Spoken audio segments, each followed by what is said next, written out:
આજે પોષ સુદ પૂર્ણિમા છે, શનિવાર છે, તારીખ 3/1/2026 વર્ષ છે.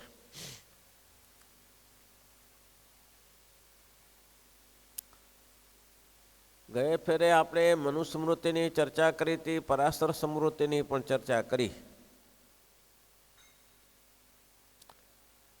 પરાશર સ્મૃતિ કળિયુગ માટે બહુ ઉપયોગી છે. કળિયુગ માટે પરાશર સ્મૃતિ ઉપયોગી છે એટલા માટે કે પરાશર મુનિએ પ્રેક્ટિકલ કરી જોયું કે આટલા લાંબા કોઈ ધારણા પણ કરશે નહીં, વ્રત કરશે નહીં. એના કરતાં ટૂંકમાં પ્રાયશ્ચિત થાય તો સત્સંગમાં પડ્યા રહેશે અને પ્રાયશ્ચિત થયું કહેવાશે.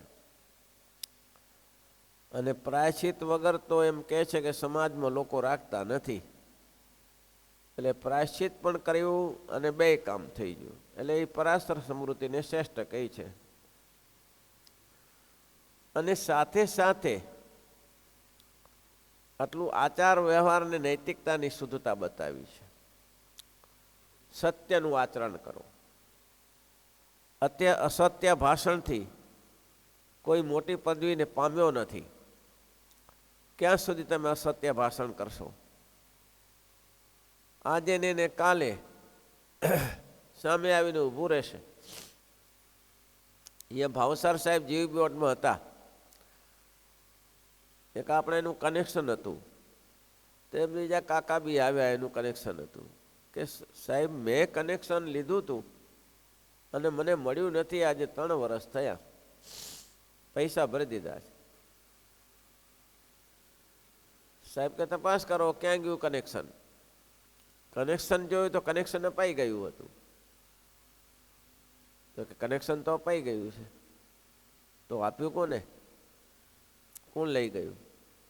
હવે થયું શું હતું?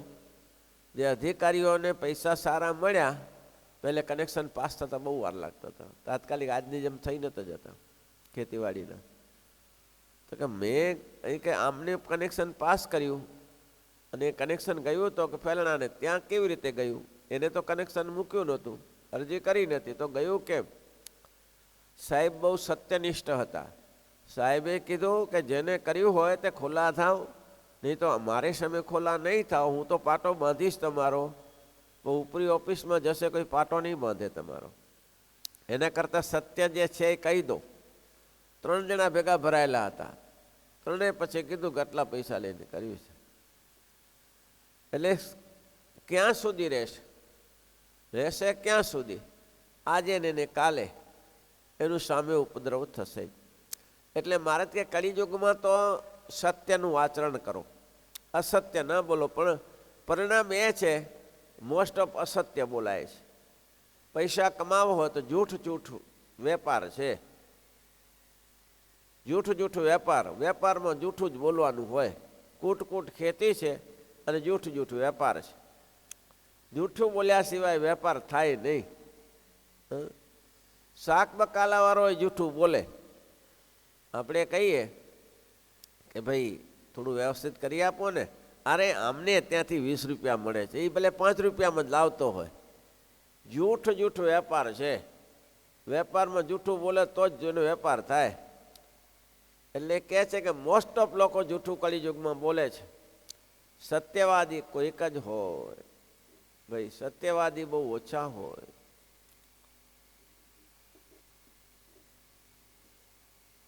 આપણે મયારામ ભટ્ટનું નામ જાણીએ છીએ, સત્સંગમાં જાણીતા છે. એમને એક બેન જાત્રા કરવા જતા હતા. જાત્રા કરવા જતા હતા, એની પાસે પગનું કડલું હતું. કડલું સમજો છો?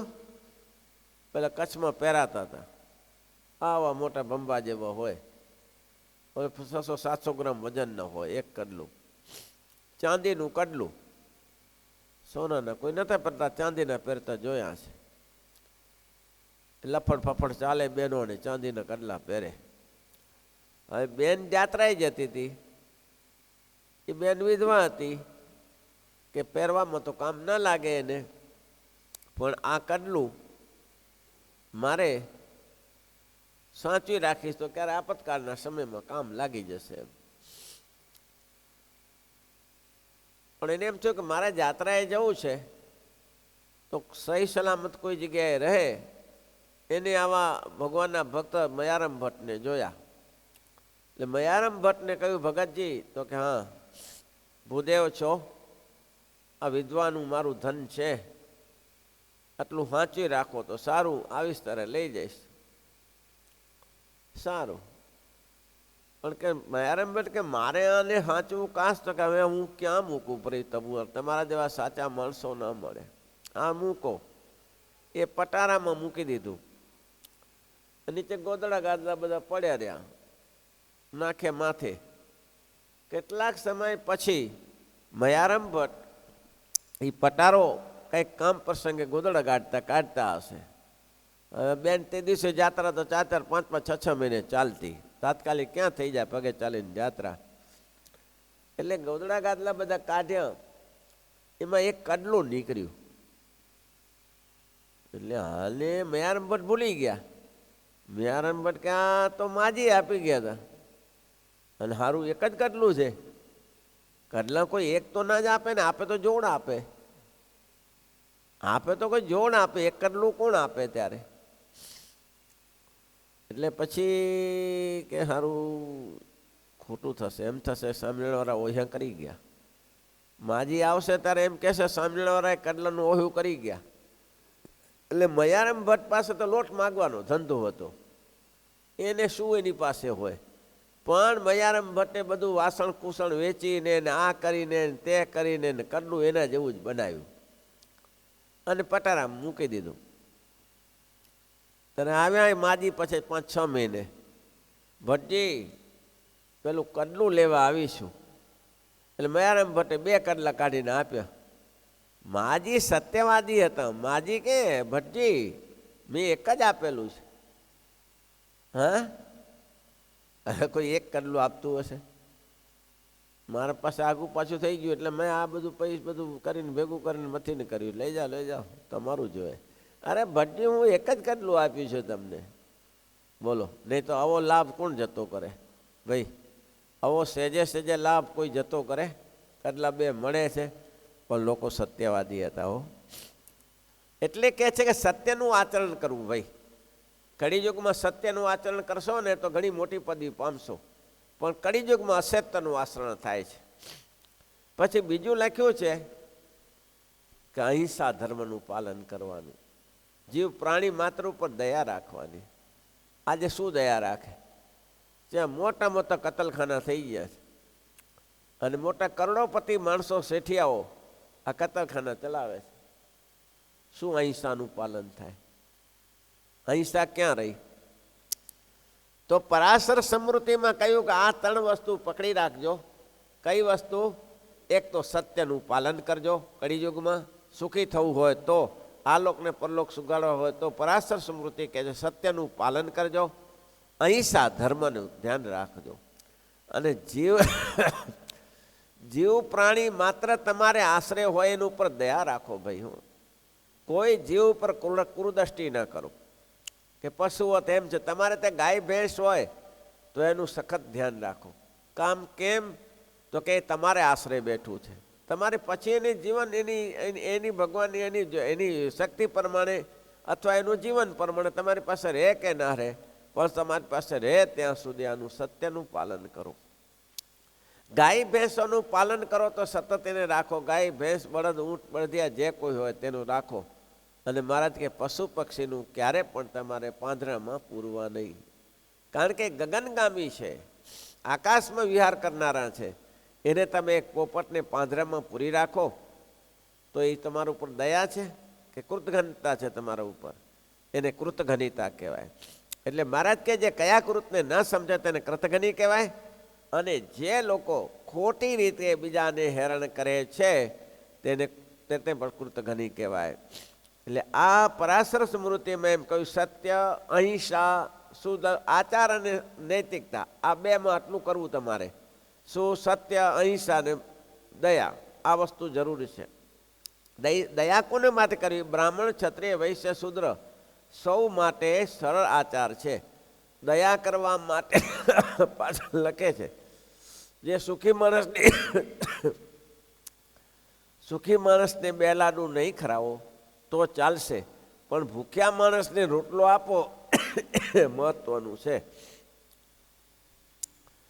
તો આચાર છે, તારે બધા 4 વર્ણ માટે આચાર સંહિતા છે. એમ કે એમાં કોઈ કેમ કે વૈશ્યો બ્રાહ્મણો પાડે અને ક્ષત્રિયો ન પાડે અને શૂદ્રો ન પાડે, એ ના ચાલે. 4 માટે આચાર સદાચાર છે. સદાચારમાં રહેશો તો માં સુખ્યા થશો, અને સદાચારનું ઉલ્લંઘન કરશો તો ક્યાંય ઠેકાણું નહીં પડે. એ તમારા માટે ખાસ લખ્યું છે આચાર. ગ્રસ્તના ધર્મને વિશે મહત્વ બતાવ્યું છે કે મહારાજ કે 3 વર્ણ ગ્રસ્તની ઉપર આધાર રહે છે. 3 વર્ણ બ્રાહ્મણ, ક્ષત્રિય ને વૈશ્ય. તો બ્રાહ્મણ શું કરે છે? બ્રાહ્મણ છે એ ગ્રસ્તાશ્રમી જ છે. બ્રાહ્મણ, ક્ષત્રિય, વૈશ્ય અને શૂદ્ર. તેમાં આશ્રમમાં ગ્રસ્તાશ્રમ, બ્રહ્મચર્યાશ્રમ, વાનપ્રસ્થાશ્રમ, સંન્યાસાશ્રમ. પછી ગ્રસ્તાશ્રમી બ્રાહ્મણ હોય, ક્ષત્રિય હોય કે શૂદ્ર હોય કે પછી વૈશ્ય હોય, પણ આ 3 વર્ણ એને આધારે જીવે છે. કેના આધારે? બ્રહ્મચર્ય આશ્રમ. એ ક્યાં કામ કરવા જાય? બ્રહ્મચર્ય અત્યારે બધા વ્યવસ્થિત થઈ ગયું. તે દિવસે કાશીમાં ભણતા હોય તો બ્રહ્મચારીઓ બધા ભૂદેવો ત્યાં ગ્રસ્ત ઉપર આધારિત રાખે.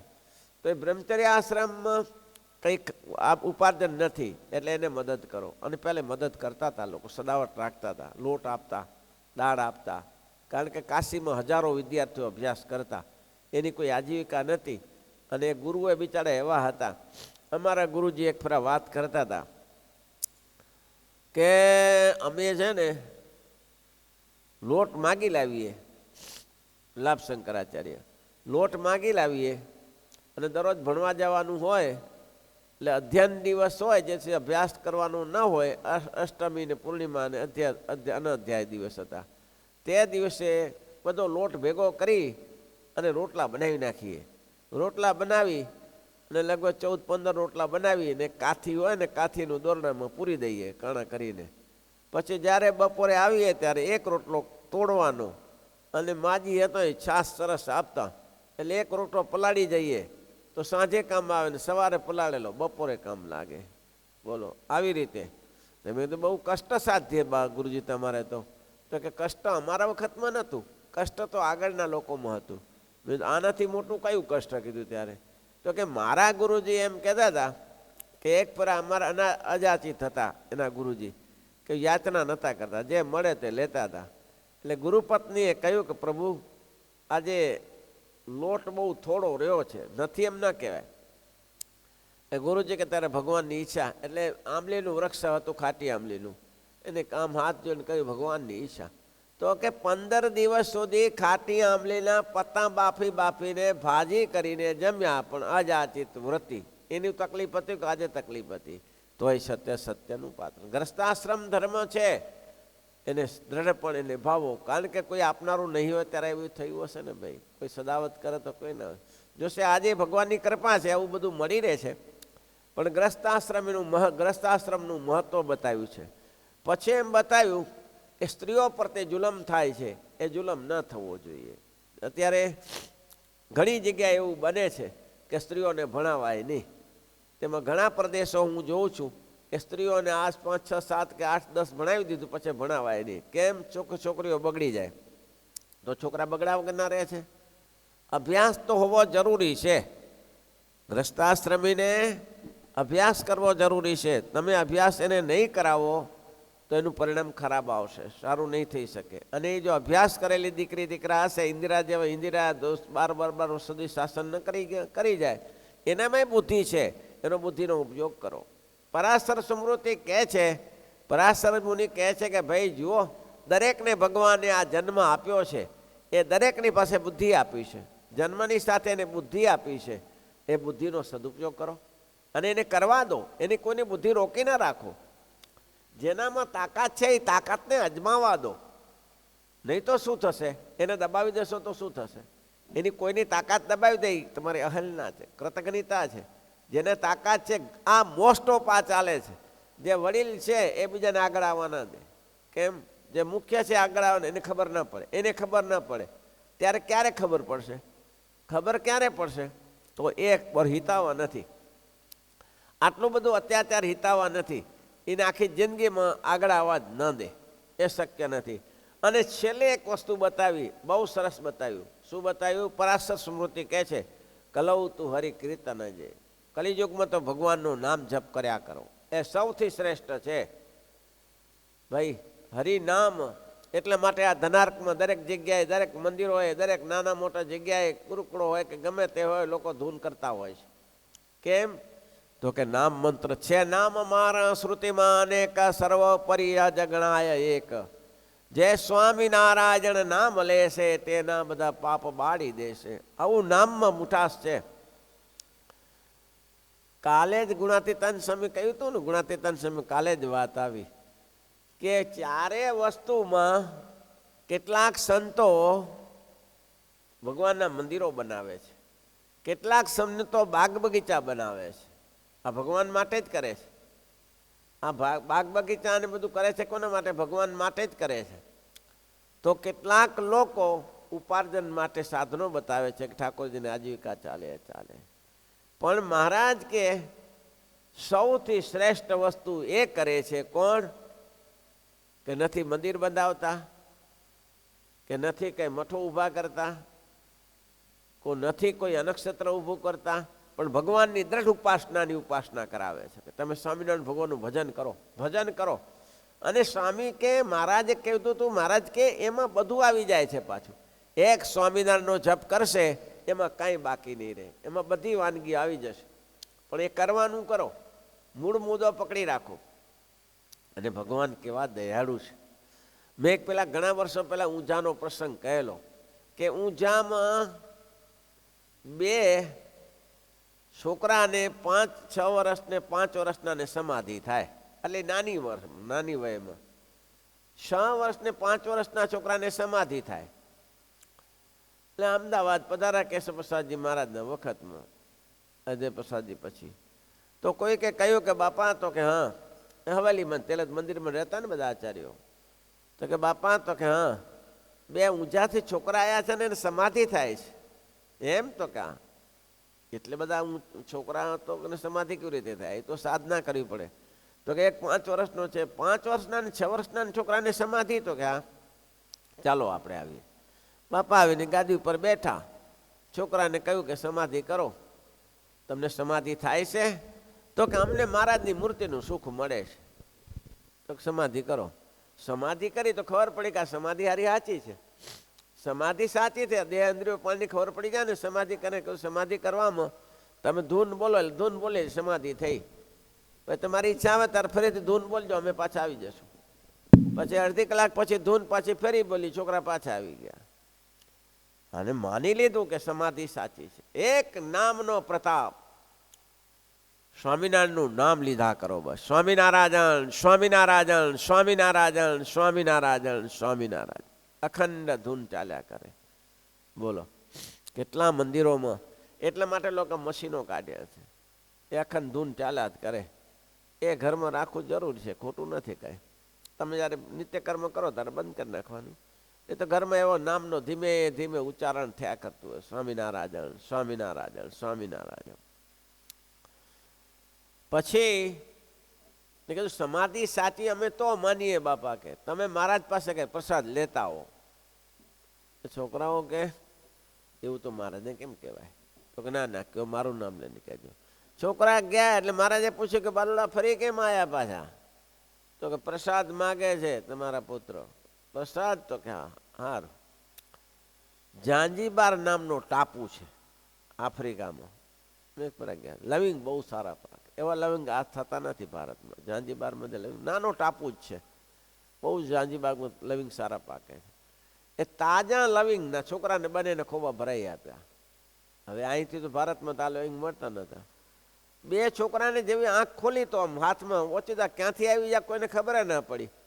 અને એ સરસ મજાના લવિંગના ખોબા ભરીને બાપા કે મારું બધું છે તો સાચું, ખોટું તો નથી. આવી તો સ્થિતિ તો કેવી રીતે થાય? પછી કે હવે ત્રીજી વાર જાઓ. ના ના ના ના. તો કેમ? તો કે મહારાજને પૂછો કે તમે એવો કયું પુણ્ય કરેલું છે કે તમને સમાધિ થાય છે? એટલે કે અમે તો હવે કેમ જઈએ, એવું તો મહારાજને કેમ પૂછાય? તો કે ના ના, પૂછો, મારું નામ પૂછજો. પછી છોકરા ત્યાં જઈને પૂછ્યું કે બાપા અમને ફરીથી મૂક્યા છે અને એને એમ કીધું છે કે તમને સમાધિ કેમ થાય છે. મહારાજ કે એમાં જાણવામાં માલ નથી, ના જાણો તો સારું. મહારાજ કે અમે જાણવાય, બધા છોકરા કે અમે જાણવાય માગતા નથી, પેલા પૂછે છે. પછી શ્રીજી મહારાજ કે તમે વાણિયા હતા પૂર્વજન્મમાં અને કાઠિયાવાડમાં તમારો જન્મ હતો. તમારી સિટીમાં દુકાન ચાલી નહીં, વાણિયા કરિયાણુંની દુકાન ચાલી નહીં, એટલે તમે ગામડામાં ગયા અને ગામડામાં જઈ અને શું ધંધો શરૂ કર્યો? વેપાર, વણિજ વેપાર, એટલે કે ધીર ધારણનો પૈસા શરૂ કર્યો. કોઈકને ગીરવે મૂકે વસ્તુ ને પૈસા આપે ને પછી પાછા પૈસા લઈ જાય, વ્યાજ મળે ને આ એવું ધંધો શરૂ કર્યો. એમાં કેટલાક સમય પછી રામજી પટેલ એને 2 દીકરીઓ પરણાવી હતી. એ બહુ એકાંતિક ભગવાનના ભક્ત હતા. રામજી પટેલ, રામજી ભગત કહેવાતા. એને 1200 રૂપિયાની જરૂર પડી તે સમયે 2 છોકરીઓ પરણાવવા માટે. એટલે રામજી પટેલ આ વાણિયાઓ પાસે ગયા. વાણિયાને કહ્યું કે અમને 1200 રૂપિયા જોઈએ છે. તો કે ભગત 1200 રૂપિયા તો મળે, પણ કોઈ દાગીનો મૂકો. તો કે દાગીનો લેવા માટે તો પૈસા લેવા માટે આવ્યો, દાગીનો હોય તો શું કરા પૈસા લેવા, તો પછી આપવું કઈ રીતે તમને? તો કોઈકે કીધું કે એની વાડી મોટી છે, 12 વીઘાની વાડી છે. સારું કે વાડી લખી આપો, વાડી ગીરવે મૂકો. વાડી ગીરવે મૂકી, પણ ભગત કે મારે વાડી ગીરવે મૂકવું વાંધો નહીં, પણ આંબા તો મારે જ પાકવાનું, મારે બધું આજીવિકા બંધ થઈ જાય ને તો પૈસા શેમાં ભરું? તો કે વાંધો નહીં, અમને જોઈએ તો કેરીઓ આપજો. તો કે સારું, એ લઈ જજો. પછી વાણિયા પણ ગીરવે મૂક્યો એટલે વાણિયા પણ જે જરૂર પડે કેરી લઈ આવે ત્યાંથી. એમાં એક 12માસી આંબો હતો, એવો સરસ ગળ્યો ને મીઠો ને 12માસી આંબો. તો ગમે ત્યારે કેરીઓ મળે ને 12માસીમાંથી, એ લઈ જાય. પણ આ કેરીઓ દાઢે ચડી વાણિયાઓને. વાણિયાઓ કે મહારો વાલો, આવી સરસ કેરીઓ, હવે આંબાવાડિયું પાછું અપાય?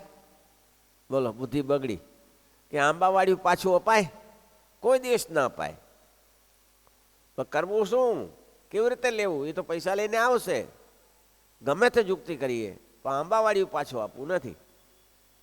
થયું એવું ભાઈ. હવે ભગત તો આ પૈસાને વ્યાજ તો આપતા જ હતા. એટલે ભગતને તો એ ખબર નહીં, ભગતે લખ્યું કે 3 મહિને પાછા આપીશું પૈસા. પણ ભગતને 3 મહિનાને બદલે 3.5 મહિનાનો ટાઈમ વીતી ગયો અને ભગત 1200 રૂપિયા લઈને આવ્યા. કેરી વેચાણી હશે એટલે પેલા વાણિયા કે ભગત જોયું, આ ટાઈમ જોયો? પકડે ભાઈ, હું વ્યાજ આપું જ છું ને તમને. એ વ્યાજ ના ચાલે, આમાં લખ્યું છે શું? લખ્યું વંચાય. તો કે 3 મહિના, 3 મહિનાના 3.5 મહિના થયા છે, હવે આંબાવાડિયું પાછું ન મળે. પહેલા કે ભલા માણસ, મારી આજીવિકા આ જ છે, કેરી વેચીને 12 મહિના ચલાવું છું, અને તમે આખું આંબાવાડિયું લેવું ક્યાંથી મેળ બેસે? તો કે જે થાય એ કરી લ્યો, આંબાવાડિયું પાછું નહીં મળે. ભાઈ, પાપનું ફળ પાપ જ મળ હોય છે. હવે એમાં ભક્તો બિચારા રડતા રડતા હાલ્યા ગયા. ભગવાનની ઈચ્છા, એ તો ભગવાનના ભક્ત હતા. પણ આ લોકોની બુદ્ધિ બગડી. આ લોકોની બુદ્ધિ એના માટે બગડી કે જે 12માસીઓ કે આંબો હતો ને, બીજા આંબા તો વેચી લીધા 2 જણાએ, તો 12માસીઓ આંબો કોને ભાગે આવે? એમાં અડધો અડધો તો કરાય નહીં. એટલે એ 2 ભાગે કોના ભાગે આવે? તો જાતે વાણિયા. અને વાણિયાએ કીધું કે એ તો કે હું રાખું. પેલો કે તું શેનો રાખે? હું રાખું. તો એમ ના ચાલે કે તો મારે જ રાખવાનું થાય. અને તરવારે આવ્યા મારા બેટા, બોલો. હવે વાણિયા ને તરવારે, અને તરવારે આવ્યા, તે તરવારે એવી વેંજાણી બેયની સામે સામે, એક હારે 2 જણા મરી ગયા. અને હવે આ રીતે મરે તો ક્યાં રહે પાછા? રહેવું ક્યાં? એ આંબામાં જ રહેવાના ને. એ મારા બેટા આંબામાં રહે, કોઈને કેરી ખાવા ન દે. એવા પડકારા કરે કોઈ આવે તો, અને ઉથલાવી નાખે, ફેંકી દે. કેરીના આંબા પાસે જવાય નહીં કોઈને. હવે એમાં ફરતા ફરતા 2 સ્વામિનારાયણ ભગવાનના સંતો આવ્યા. ગરમી બહુ હતી, ગ્રીષ્મ ઋતુનો તાપ હતો, પાણી મળ્યું નહોતું, પણ આંબાનો છાંયો સારો હતો. કારણ કે બીજામાં તો બધા આવતા જ આવતા, અહીં કોઈ આવતું નહોતું.